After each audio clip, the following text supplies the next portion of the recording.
After the Beatles broke up in April 1970, his former bandmates and the press vilified Paul McCartney, making him feel responsible. Despite being the one who least wanted the band to break up, the first news title read, "Paul quits the Beatles," bolstering a smug picture of McCartney. After sinking into a crushingly deep depression, Paul decided to capitalize on a sad situation and used the breakup to sell a solo record.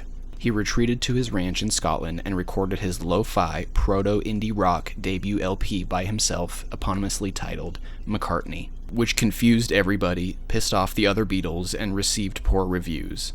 People thought, Paul broke up the Beatles for this? It didn't help that by then the spotlight had moved on to George. His exceptional songwriting contributions on Abbey Road are some of the greatest he ever wrote and led many fans to believe that Paul had been suppressing the true talent.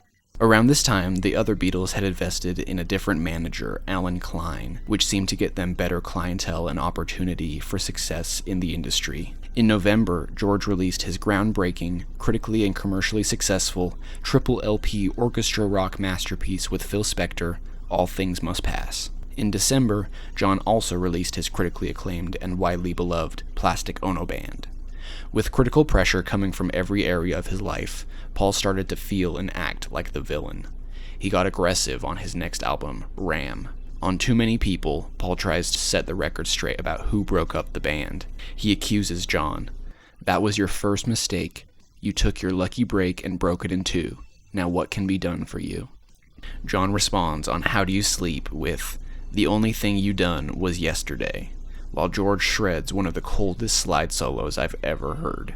Paul's next two albums, Red Rose Speedway and Wildlife, were critical and commercial failures. They're indulgent, misguided, and Paul knew he only had one more chance before he was completely disregarded as a has-been. Wanting a remote location, Paul decided to fly wings out and record the album in Lagos, Nigeria.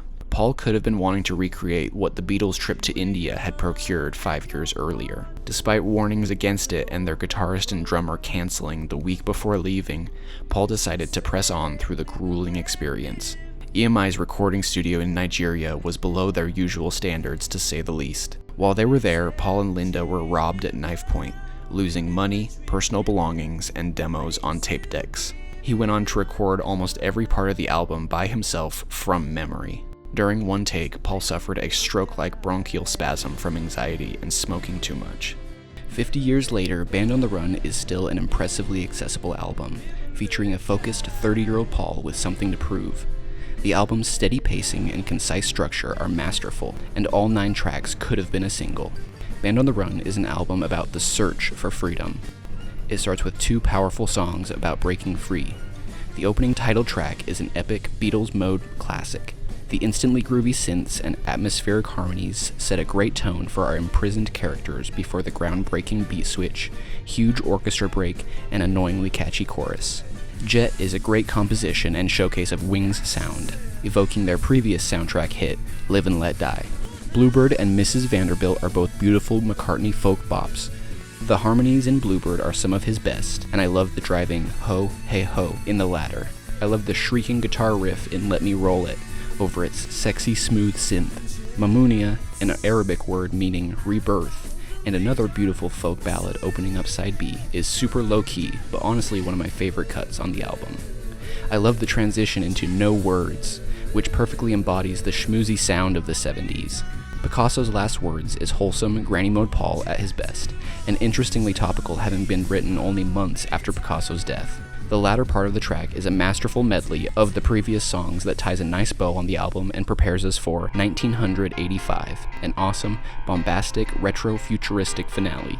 I love its stellar drive and Paul's visionary blend of synths with classical instruments as he dreams 12 years into the future.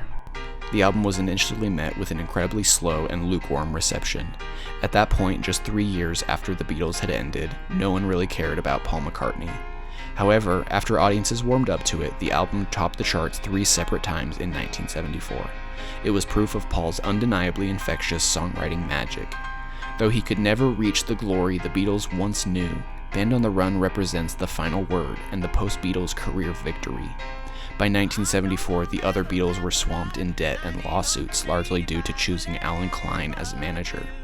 Paul, on the other hand, had industry success, influence, and blue skies ahead. The album represents a turning point, bidding farewell to the cultural 60s and the story of the Beatles, and ushering the lavish sounds and themes of the 70s.